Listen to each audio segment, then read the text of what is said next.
we all know Johnny has been a problem from day one. The only reason I didn't take care of him back then was because, you know, I married his sister. Yeah, but if Johnny dies, there could be complications. I mean, Anthony Zaccara has not mellowed in Penton. Yeah, he's losing traction.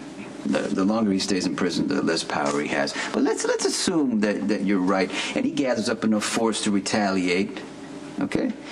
He's gonna go after Santos Lopez. That's the beauty of all this. Tommy's gone, Johnny's gone, and let's say Anthony decides to take out Santos. That's another thorn removed from my side. Now, what if Anthony dies in prison? It's a win-win situation, no matter how you cut it. I wouldn't bet on it.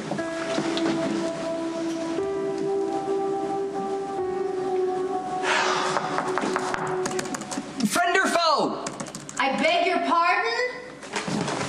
I received an urgent text message that my services were desperate. Yes, of course. The Brusque Lady of Justice is most welcome. Stone Cold is in direst need of your services. Which means he's either on the run and has become a fugitive from justice, if or... If only that were so. The Jack had the means to assure Stone Cold's safe escape, but nobly or foolishly, he refused. So he's been taken into custody? By the pernicious policeman, Ronnie Domestico, who could not wait to drag Stone Cold back to Pentonville. So now, you must find a way to subvert his sinister intent. I think you want me to assure you that I can keep him out of jail. Yes, I do. Can't. Okay, with deepest respect, in light of the exorbitant retainer that Stone Cold pays you to look after his legal affairs, a sum of which the Jackal is most familiar because it is I who oversees Stone Cold's financial affairs. Whoa. Hold up. You are in no position to comment on the size of my retainer, because believe me, I earn it. And second, you seem to have wandered far afield from whatever your original point was. Perhaps I can make it clearer. Jason pays you a fortune. The least you can do is try to keep him out of jail. Okay. All right. I can go to the PCPD.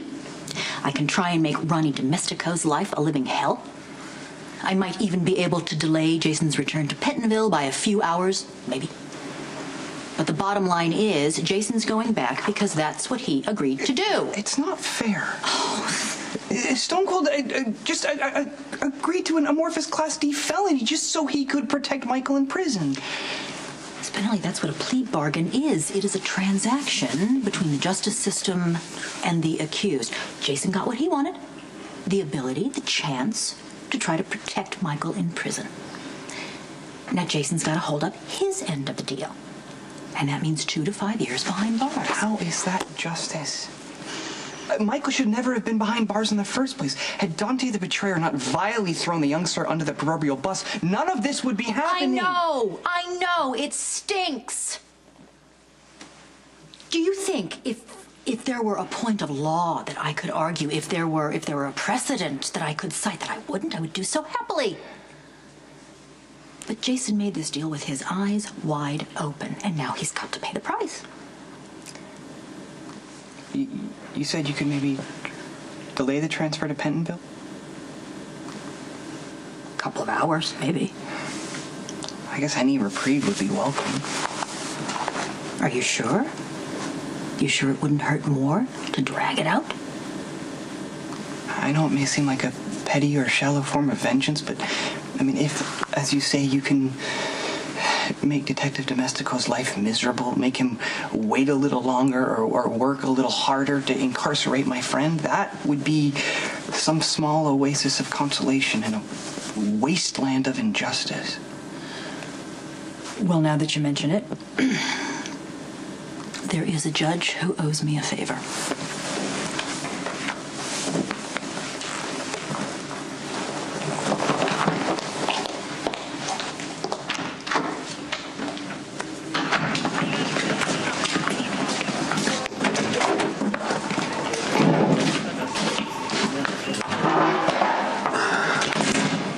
Don't get too comfortable. You'll be processed before your ass could even warm that chair. You know, it's a good thing that you didn't try to run, because had you, I would have hunted you down like a rabid dog. Are we done? We done. No, you're done.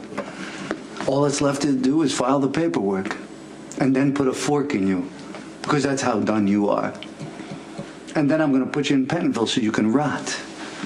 And, it's just a matter of time before Sonny does something stupid and careless, and when he does, I'll be waiting. And then maybe you guys could end up being roommates. Got Morgan's transfer paperwork.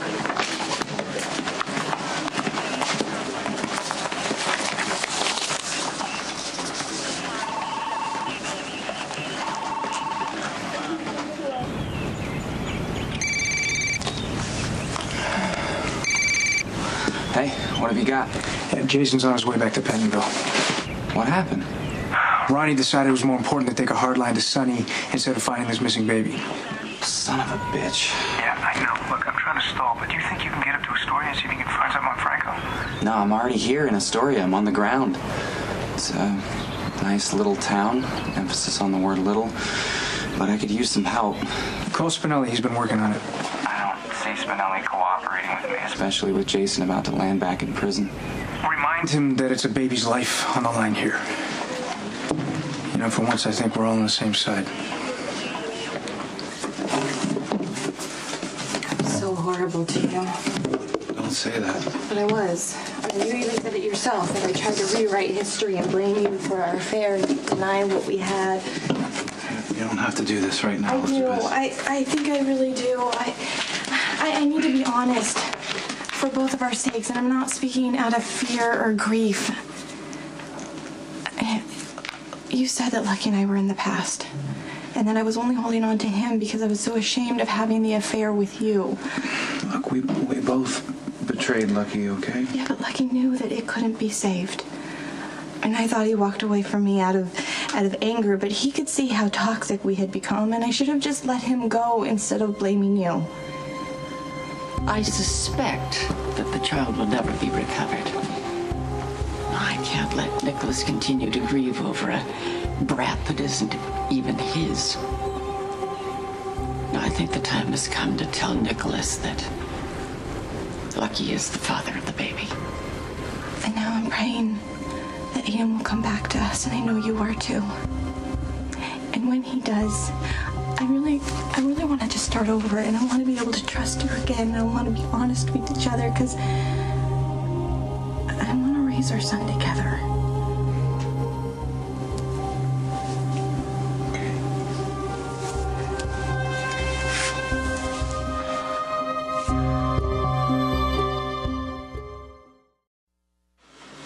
Dr. Lee, call obstetrics. Dr. Kelly, call obstetrics.